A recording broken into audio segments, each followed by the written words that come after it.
There is a field somewhere beyond the memory of roads, where the earth has stopped speaking in green. The grass there once lifted its thin fingers toward April rain, once swayed with the loud confidence of summer, once believed every sunrise was a promise written specifically for it. Now it lies brittle, brown, curled inward like old paper held too close to flame. And above it, the wind arrives,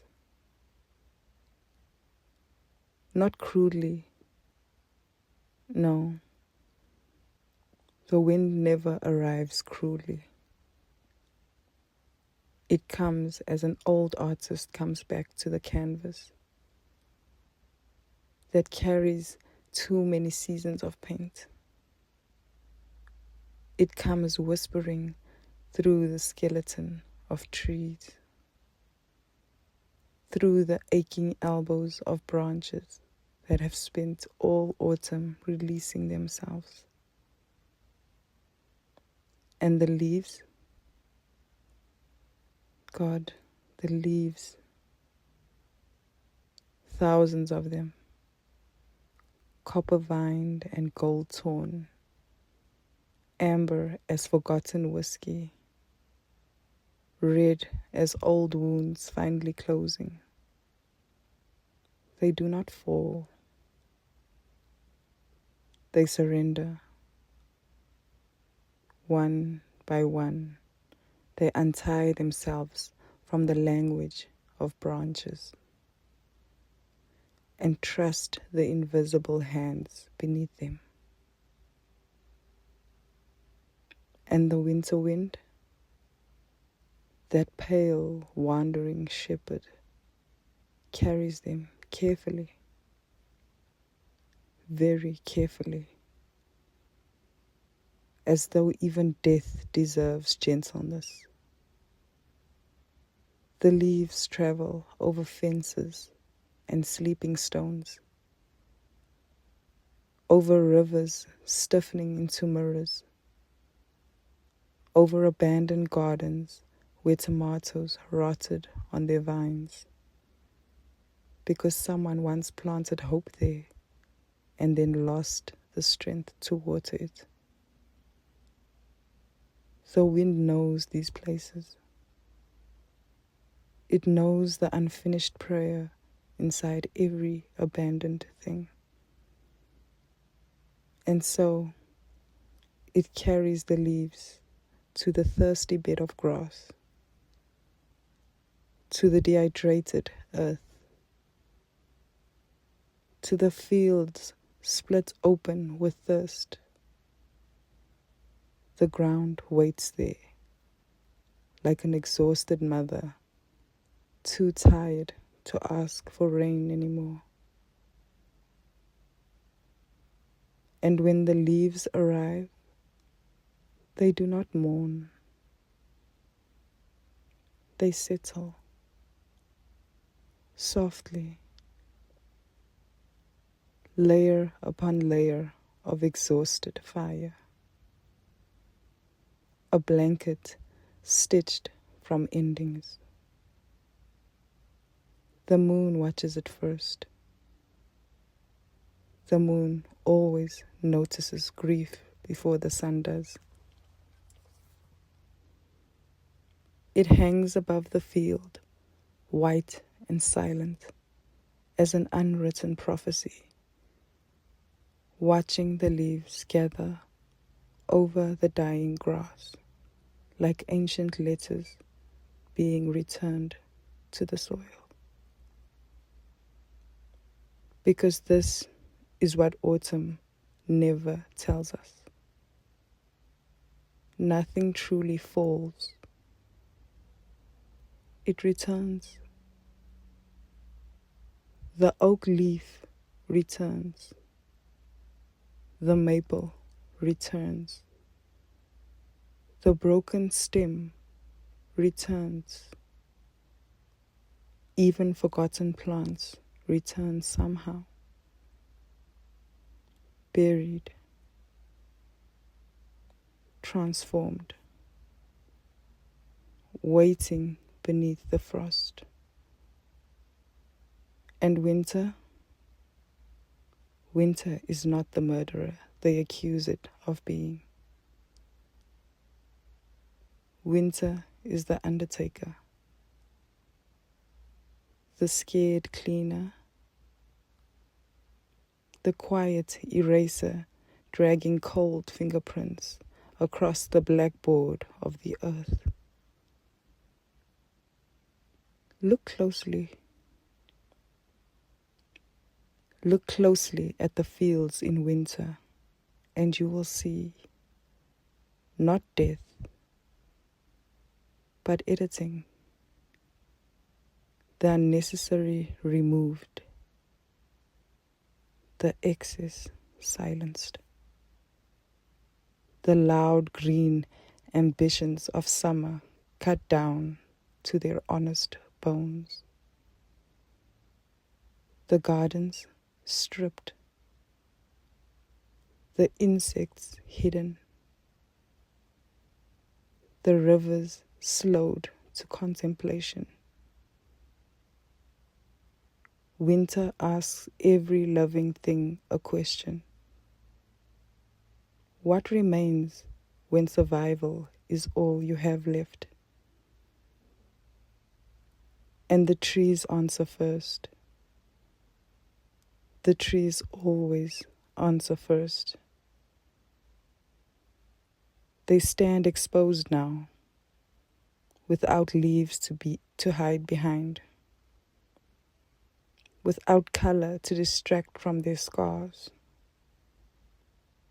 You can finally see how twisted they became, just trying to reach the sun. You can finally see the storms they've survived. Their bark carries old lightning, the way old soldiers carry invisible shrapnel. And still they stand, naked against the silver air,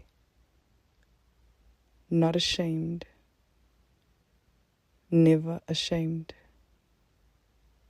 Because winter teaches the trees what humans spend entire lifetimes avoiding. There is dignity in being seen without your abundance.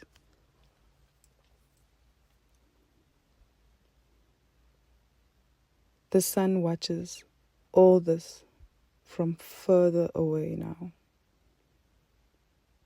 colder somehow, as if even the sun understands there are seasons where warmth must retreat, so truth can become visible. Its light stretches thinner across the land, long pale ribbons across frost covered mornings. And every dawn looks like the earth exhaling smoke. The soil hardens. The ponds crust over with fragile glass. Birdsong disappears until silence itself becomes a kind of music.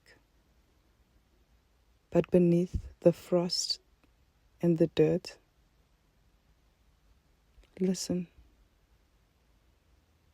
Beneath the frozen dirt, everything is still becoming. The seeds do not panic underground. Notice that. The seeds are never afraid of winter. They do not claw upward, demanding spring by morning. They understand timing. They understand burial. They understand darkness is not the opposite of life. Sometimes darkness is the womb, and above them the leaves continue dissolving. Slowly, their edges curl inward. Their colors fade into the language of soil. Gold becomes brown. Brown becomes black. Black becomes nourishment. Even beauty must eventually feed something else, especially beauty. And there are nights when the wind growls louder. Nights when it races through the empty forest like a sprint searching for names it once knew. The branches clatter together like old antlers. The windows tremble. The forest climbs the glass in white rivers. And somewhere, a person lies awake, mourning a version of themselves that autumn quietly carried away. Because humans are seasonal too. We pretend otherwise. We build clocks and concrete and careers to escape the ancient rhythm of decay. But the body remembers. The soul remembers. There are winters inside people that arrive without snow. Winters where friendships lose their leaves.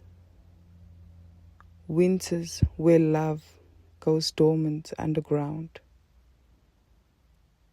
Winters where carefully built features collapse like hollow nests abandoned after migration. And yet, something holy exists even there. Because destruction has always been part of creation's handwriting. Ask the forest fire, whose ashes feed entire valleys. Ask the volcano, whose violence invents new islands. Ask the stars, which must explode before the universe can inherit gold. Winter understands this scared brutality. It strips the world down, not out of hatred, but preparation. The old roots must loosen, the weak branches must break. The crowded fields must empty, otherwise spring would arrive with nowhere to stand. And so the moon keeps watch, night after night, patient as eternity.